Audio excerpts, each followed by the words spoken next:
VC വുഡ്സിലേക്ക് ഏവർക്ക് സ്വാഗതം. ഞാൻ നിങ്ങളുടെ സ്വന്തം VC.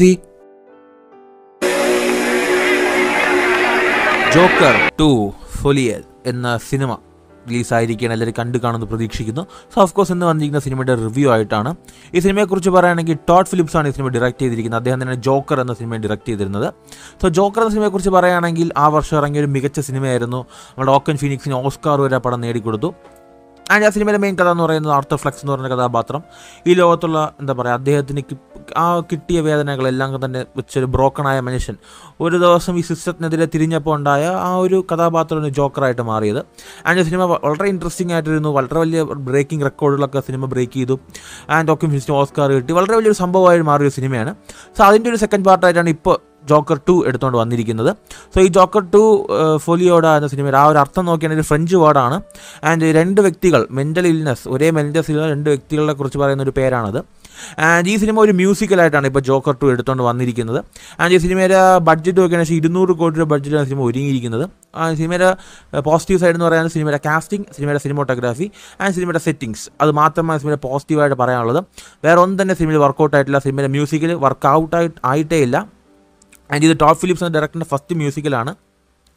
ജോക്കറിൻ്റെ പോലെ കഥാപാത്രം അതും ഫസ്റ്റ് പാർട്ടിൽ വളരെ വലിയൊരു ക്യാരക്ടർ ആർക്ക് കൊടുത്തൊരു കഥാപാത്രത്തിന് സെക്കൻഡ് പാർട്ടിൽ അദ്ദേഹം ചെയ്യാത്തൊരു സ്ഥലത്ത് എടുത്തുകൊണ്ട് വന്ന് അതിനെ കുഴിച്ച് കുളം തോണ്ടി എന്നാണ് ഞാൻ പേഴ്സണലി വിചാരിക്കുന്നത്. ഇത് വർക്കൗട്ട് ആയില്ല. ഇത് മ്യൂസിക്കലായിട്ട് വർക്കൗട്ട് ആയില്ല. ജോക്കറിൻ്റെ ഒരു കഥയായിട്ട് വർക്കൗട്ട് ആയില്ല. ആൻഡ് ടോഡ് ഫിലിപ്സിൻ്റെ പെർഫോമൻസ് എടുത്ത് പറയേണ്ടതാണ്. ലേഡി ഗാഗയുടെ ഹാർലി ക്വിൻ്റെ കഥാപാത്രം എടുത്ത് പറയേണ്ടതാണ്. പെർഫോമൻസ് വൈസ് എല്ലാം വളരെ നന്നായിട്ട് ചെയ്തിട്ടുണ്ട്. പക്ഷേ സിനിമ ഒരിടത്തും തന്നെ ഒരിടത്ത് എത്തിയില്ല. ഐ മീൻ ജോക്കർ 1 എവിടെ അവസാനിച്ചോ അവിടെ തന്നെ ജോക്കർ 2 നിൽക്കുന്നത്. ക്ലൈമാക്സ് സർപ്രൈസിങ് ആയിട്ടുള്ള ക്ലൈമാക്സ് ഡിസപ്പോയിൻറ്റിംഗ് ആണ്. എന്താ പറയുക, 2 മണിക്കൂർ സിനിമ ഇരുന്ന് കണ്ടിട്ട് ഇങ്ങനെ ഒരു ക്ലൈമാക്സ് വെക്കേണ്ട ഒരു ആവശ്യം ഉണ്ടായിരുന്നില്ല സിനിമയ്ക്കകത്ത്. ആൻഡ് അതുപോലെ തന്നെ ഈ കഥാപാത്രം അനങ്ങുന്നില്ല. ഒരു കഥാപാത്രം അനങ്ങുന്നില്ല. ഹാർലി ക്വിൻ്റെ കഥാപാത്രം ലേഡി ഗാഗ അവർക്ക് കൊടുത്തതുപോലെ ചെയ്തിട്ടുണ്ട്. അവർക്ക് മാജിക് ഒന്നും കാണിക്കാൻ പറ്റില്ല. കാരണം ഇതൊരു മ്യൂസിക്കലാണ്. നിങ്ങൾ മ്യൂസിക്കൽസ് കണ്ടിട്ടുണ്ടോ എന്ന് എനിക്കറിയത്തില്ല. ഈ മ്യൂസിക്കൽസ് കഥ പറയും. അങ്ങനെ ഒരുപാട് നല്ല സിനിമകളുണ്ട്. പക്ഷേ ഈ പടത്തിൻ്റെ അത് എപ്പോൾ പാട്ട് വരണോ അപ്പോൾ സിനിമ അവിടെ തീരും. പിന്നെ നമ്മൾ എണീറ്റ് പോയി തിരിച്ചു വന്നിരുന്ന് കണ്ടാൽ പോലും ഈ കഥ ഒരിടത്തും അനങ്ങിയിട്ടുണ്ടാവില്ല. അത്ര സ്ലോ പേസിംഗ് ആണ് സിനിമ. സിനിമയ്ക്ക് നല്ലൊരു പ്ലോട്ടില്ല. എന്താ പറയുക, ഇറ്റ്സ് ലിറ്ററലി ബുൾഷിറ്റ് എന്നാണ് പറയേണ്ടത്. Literally bullshit. കഥ അനങ്ങുന്നില്ല. ഒരു കഥാപാത്രവും ഡീപ്പ് റൂട്ടഡ് അല്ല. ജോക്കറിന് എന്താ പറയുക, ഡ്യുവൽ പേഴ്സണാലിറ്റി ഉണ്ട് എന്ന് പറയുന്നു. അതിനകത്ത് ഫൈറ്റ് കിടക്കുന്നു. പക്ഷേ ഇത് ഒരിടത്തൊരു സെൻസ് ഉണ്ടാക്കുന്നില്ല. ഐ മീൻ ഇതിന് മുമ്പ് വന്ന സിനിമയ്ക്കകത്ത് പോലും അദ്ദേഹം ഇല്യൂഷൻസ് ഒരുപാട് കാണുന്നുണ്ട്. അങ്ങനെയൊക്കെ ഇതുണ്ട്. പക്ഷേ ഈ പടത്തിനകത്ത് അങ്ങനെ ഒന്നുമില്ല.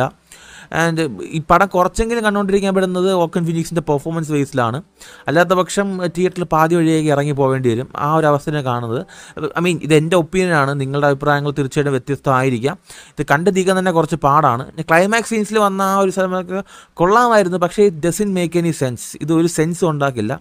ഈ ജോക്കർ എന്ന കഥാപാത്രം നമുക്ക് എല്ലാവർക്കും അറിയാം. അത് ഭയങ്കര ഫാൻ ഫേസ് ഉള്ള ഭയങ്കര മാനിപ്പുലേറ്റീവ് ആയിട്ടുള്ളൊരു കഥാപാത്രമാണ്. കോമിക്സൊക്കെ വായിച്ചവർക്ക് അറിയാം. ഇതിനു മുമ്പ് നമ്മൾ ഏറ്റവും കൂടുതൽ ഇഷ്ടപ്പെട്ട ജോക്കർ എന്ന് പറയുന്നത് നമ്മളുടെ ഹീത്ത് ലെഡ്ജർ അഭിനയിച്ച ജോക്കറാണ്. ആൻഡ് നമ്മളുടെ ഡാർക്ക് നൈറ്റിൽ വന്ന ജോക്കർ.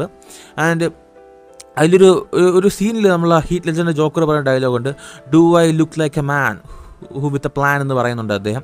അതായത് എന്നെ കണ്ടിട്ട് നിനക്ക് പ്ലാൻ ഉള്ള ഒരാളെ പോലെ തോന്നുന്നുണ്ടോ, നമ്മുടെ ഹാർവി ഡെന്റ് ടു ഫേസിൻ്റെ പറയുന്നൊരു ഡയലോഗുണ്ട്. പക്ഷെ നിങ്ങൾക്ക് ആ സിനിമ കണ്ടാലറിയാം. നിങ്ങൾ ഡാർക്ക് നൈറ്റ് ഒന്നും പോയി കണ്ടുപോകുക. ആ സിനിമയ്ക്കകത്ത് തുടക്കം തൊട്ട് അവസാനം വരെയും ആ സിനിമ പ്ലേ ആയിട്ടുണ്ടായിരുന്നത് ജോക്കറിൻ്റെ, അത് ഹീത്ത് ലെഡ്ജർ ജോക്കറിൻ്റെ ആ ഒരു ഐഡിയലായിരിക്കും. ആ സിനിമയിൽ എല്ലാ കാര്യങ്ങളും അദ്ദേഹം പ്രീ പ്ലാൻ ചെയ്ത് വെച്ചിട്ട് ആ പ്ലാൻ അനുസരിച്ചായി നടന്നുകൊണ്ടിരുന്നിട്ടുണ്ടാവുക. കണ്ടുനോക്കുക. പക്ഷേ ഇതിൻ്റെ അകത്ത് ഈ ജോക്കർ എന്ന കഥാപാത്രത്തിനെ കൊലവിളിച്ച് അതിനൊരു മെൻ്റൽ ഇൽനെസ്സും അല്ല, എന്താ പറയുക, ഒരു വല്ലാത്ത അവസ്ഥയിൽ കഥയ്ക്ക് വെച്ചിട്ടുണ്ട്. അത് ഉൾക്കൊള്ളാൻ പറ്റുന്നില്ല. മ്യൂസിക്കിൽ വരുന്നു, അത് കഥയ്ക്ക് എവിടെ എത്തുന്നില്ല, ഒരിടത്തും എത്തുന്നില്ല. ലേഡി ഗാഗ വരുന്നുണ്ട് മ്യൂസിക്കിൽ. ഓക്കെ, ഒരു പാട്ടുകാരിയാണ്, ഇല്ല ഞാൻ പറയുന്നില്ല. ഓക്കെ, പക്ഷേ ഒരു പാട്ടുപോലും മനസ്സിൽ നിൽക്കുന്നില്ല. പഴയ പാട്ട് പുതിയ പാട്ടൊക്കെ വരുന്നുണ്ട്. തിയേറ്ററിന് പുറത്തിറങ്ങാൻ നേരത്ത് ഒരു സീന് പോലും മനസ്സിൽ നിൽക്കുന്നില്ല. എല്ലാം മറന്നുപോയി. കാരണം ജോക്കർ എന്ന സിനിമ കണ്ട് പുറത്തിറങ്ങാൻ നേരത്ത് എന്താ പറയുക, ആ സിനിമയ്ക്ക് വലിയൊരു ആഘാതം ഉണ്ടായിരുന്നു നമ്മളെ മനസ്സിൽ. അതിൽ ഒരുപാട് സീൻസ് നമ്മളെ മനസ്സിൽ തങ്ങി നിൽക്കുന്നതായിരുന്നു. അതുപോലെ ഒരു ഇമ്പാക്റ്റ് ഉണ്ടാക്കാൻ ജോക്കർ 2 പറ്റിയില്ല. സമയമുള്ളവർക്ക് തിയേറ്ററിൽ പോയിരുന്ന് കാണാം. ഇല്ലാത്തവർ OTT വരുമ്പോൾ കാണാൻ കുറച്ച് അടിച്ചിങ്ങനെ കളഞ്ഞ് കാണാൻ പറ്റും. തിയേറ്ററിൽ അത് പറ്റില്ല. സോ പേഴ്സണലി എന്നെ സാറ്റിസ്ഫൈ ചെയ്തില്ല. ജോക്കർ വെച്ച് കമ്പയർ ചെയ്യാൻ നേരത്ത് ഈ പടം അതിൻ്റെ എന്താ പറയുക, കാലി പോലും കെട്ടാൻ പറ്റാത്തൊരു സിനിമയാണ്. ജോക്കർ സിനിമയെ ഒരു 100 കിലോമീറ്റർ അപ്പുറത്തെങ്കിലും കൊണ്ടുവയ്ക്കേണ്ട ഒരു സിനിമയായിട്ട് എനിക്ക് പേഴ്സണലി ഫീൽ ചെയ്തു. നിങ്ങളുടെ അഭിപ്രായങ്ങൾ തീർച്ചയായും താഴെ കമൻറ്റ് ചെയ്യുന്നു പ്രതീക്ഷിക്കുന്നു. മറ്റൊരു ദിവസം മറ്റൊരു കാണാം. അതുവരെയും this is Vishnu Chandran signing off.